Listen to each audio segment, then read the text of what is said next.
The next sign is when a home is under heavy spiritual oppression. And again, it will depend. It all depends on who was sent for, whether it was sent for the entire home or whether it was sent for an individual. Now, for an individual or even for the entire home, I kind of mentioned it earlier, you're going to have this strange, overwhelming feeling of procrastination. Listen, when I say procrastination, believe me, procrastination.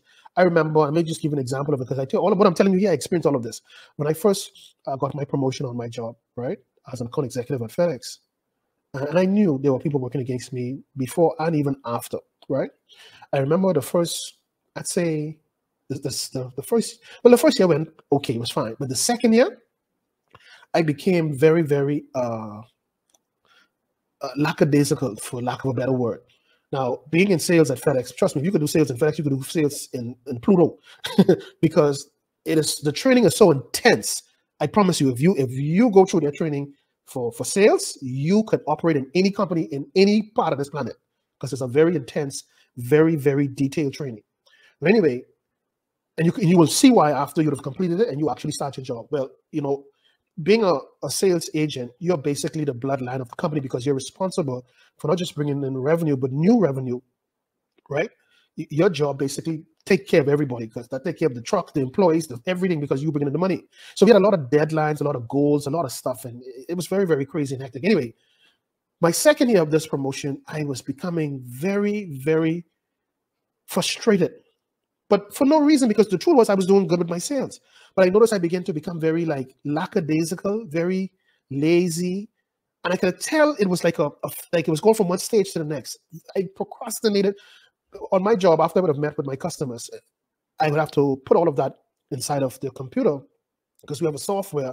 Once you put it in there, your manager will be able to see what you did, how far you are with the sale, all of these other things, as they have it designed. So the manager, rather than even calling you, they could just look in the system, see what you're up to, what you need, how far you are with the customer, when they're going to do their first shipping, all this other stuff.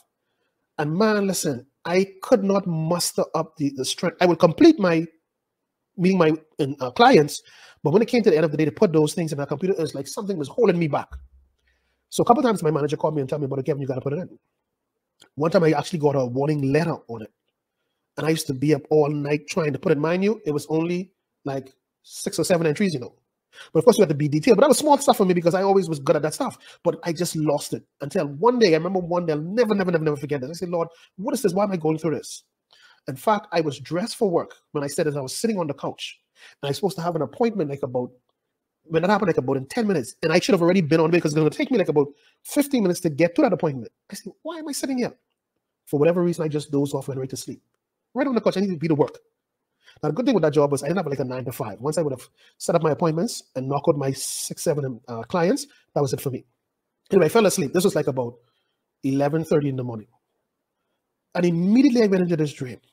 And in this dream, the exact suit and stuff that I was wearing to go to work, I'm wearing this in the dream, but I'm heading towards my front door. I'm in my home. I'm heading towards the front door. But I feel like there was something pulling me back. So when I looked around, I saw these 3 rubber band things, they were hooked into my jacket coat. And when I looked on the couch where I was sitting, I saw 3 cats, and each one of them had a hold of each, the string that was attached to me. And they were pulling it back and looking at each other and laughing. And every time I tried to reach for the door, they would pull it back again. And I woke up out of the dream. So what is God showing me? He's showing me the evil spirits that appear to be cats, more likely they were bitches, all of them trying to pull me back. Procrastination from going to where I should have been going. These things are real, man. I can't. When I see people dismiss stuff, I really feel sorry for them, because they're going to be so sorry for dismissing such information, because they're going to see for themselves these things are real. So while nothing was holding me back physically, it didn't matter.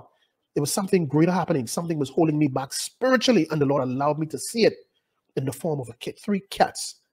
And until they were pulling, and while they were pulling, they were looking at each other and just laughing at me. So I know what I'm talking about, right? The next one is unorganized. This again, in fact, this is on the same level of procrastination, where you become totally disorganized, totally. And this is a part of the spiritual oppression on you. You're totally disorganized, and now you keep the place unkept. Not in a nasty way, not like you're leaving nasty stuff. No, it's just like everything is disorganized. your books, your this, your that. Again, all of this is spiritual oppression. So how does this happen? Excuse me. You get up and you say, okay, let me go get a book. You read a book. Or you just look at it. You don't even read it. You look at it. You probably open it up and read one page. And for some reason, you say, put it down. Okay. So you go pick up your phone. You leave that book right there. You go in the kitchen, drink something. You left that cup over there. You come over here. You leave a cup with the coastal. The whole place, by the end of the day, is totally in disarray. But you didn't plan to do it this way. And even you look at it and say, why are you doing this? There's a spirit. There's a spirit of causing things to be unkept and disorganized. Same one as the spirit of procrastination and making you lazy and so on. So because of spirits now, you gotta really, really make up in your mind, this is a spirit. So you got to pray. God, I come against the spirit of procrastination and laziness and disorganization. I come against the spirit of fear. Whatever you're going through, they are spirits. So you don't just sit back and wait on the opportunity to come and tell me, okay, I had the same thing too. No. Now that you know, you pray against the spirits. See, they are unchallenged. Why? What did I say to you in the earlier part of this teaching? Satan's job is to make you believe that he does not exist.